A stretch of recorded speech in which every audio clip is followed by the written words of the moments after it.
Tractor बचाव। अलीगढ़ नामक गांव में अमित नाम का एक आदमी रहता था। अमित बहुत ही हेल्पफुल, समझदार व्यक्ति था। अमित का एक छोटा बेटा सुमित था। सुमित की माँ बचपन में ही गुजर गई थी, इसलिए अमित ने दूसरी शादी करी। अमित की दूसरी बीवी का नाम सुनीता था। सुनीता बड़ी ही लालची औरत थी। अमित के पास एक ट्रैक्टर था जिसे वो खेत पर चलाता था और सब्जियों को इधर से उधर लेकर जाता था। अमित के पास इतने पैसे थे कि घर की सारी जरूरतें पूरी हो जाती थी और घर में कोई कमी नहीं थी।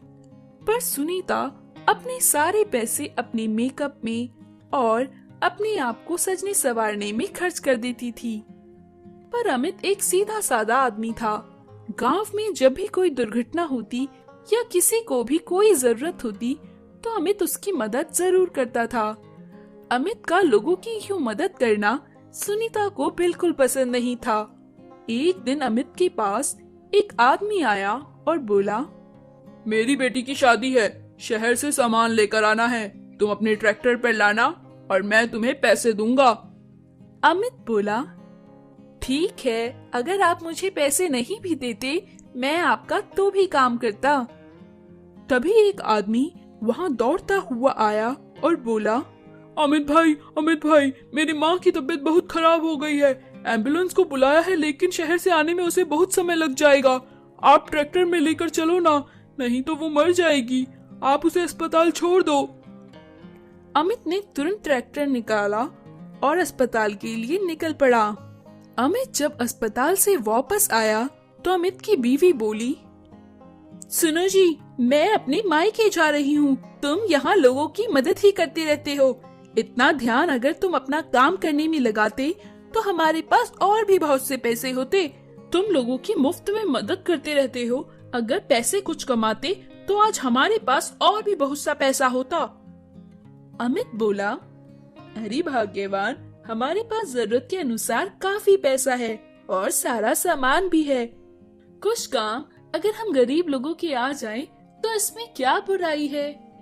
उसकी बात सुन सुनीता बोली, ये भलाई वलाई की बातें तुम ही जानो, मैं अपने मायके जा रही हूँ, मैंने अपने भाई को भी बुलवा लिया है, अब मैं जा रही हूँ। जब लोगों का मसीहा बनना बंद कर दो तो मुझे लेने आ जाना। अमित और उसका बेटा सुमित उसे बहुत रोकने की कोशिश करते हैं।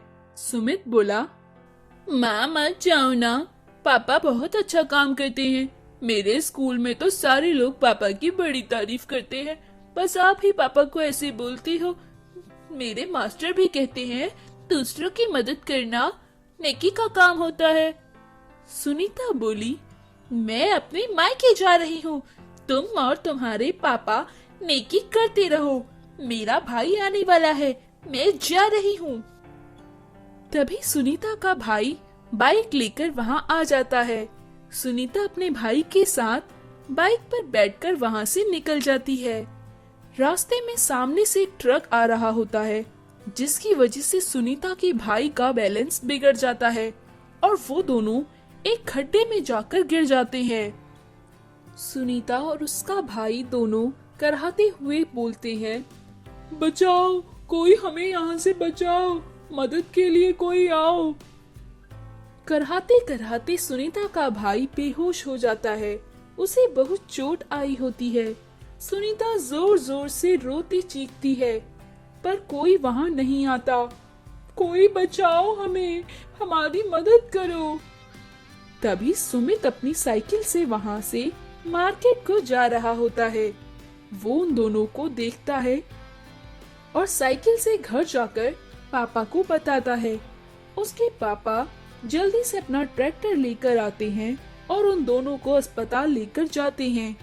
जब सुनीता और उसके भाई को होश आता है, सुनीता अपने पति से कहती है, मुझे माफ कर दो जी, आज मुझे पता चला कि मुसीबत के समय किसी मददगार का होना कितना जरूरी है, वो एक भगवान के बराबर होता है।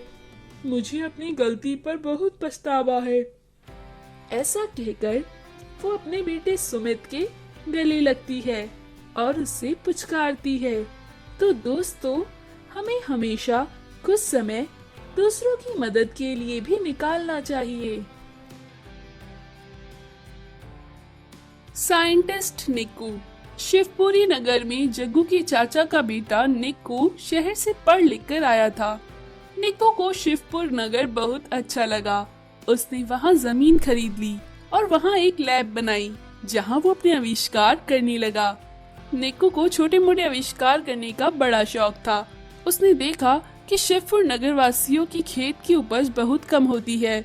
उसने एक ऐसी केमिकल खाद बनाई कि जिससे कम जमीन पर ज्यादा उपज हो, और किसानों के पास गया और बोला, अरे भाइयों, अब तुमने अपने खेत में ये खाद डालना, देखना कैसे 1 महीने में ही फसल पककर तैयार हो जाएगी और छोटी सी जमीन पर ढेरों फसल उग जाएगी कि तुमसे संभाली भी नहीं जाएगी।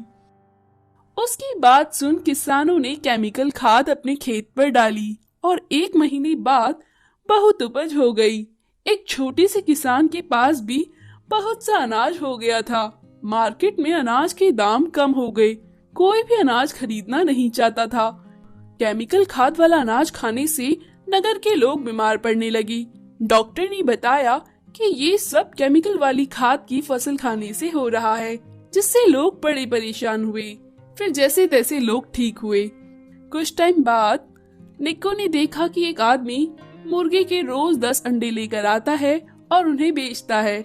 निक्कू उसके पास गया और बोला, अरे भाई, रोज 10 अंडे ही क्यों बेचते हो? इस पर मुर्गी वाला बोला, मेरे पापा के पास 20 मुर्गियां हैं। 10 मुर्गियों के अंडे मैं बेचता हूँ और 10 मुर्गियों के अंडे मेरा छोटा भाई बेचता है, और एक मुर्गी रोज एक ही अंडा देती है।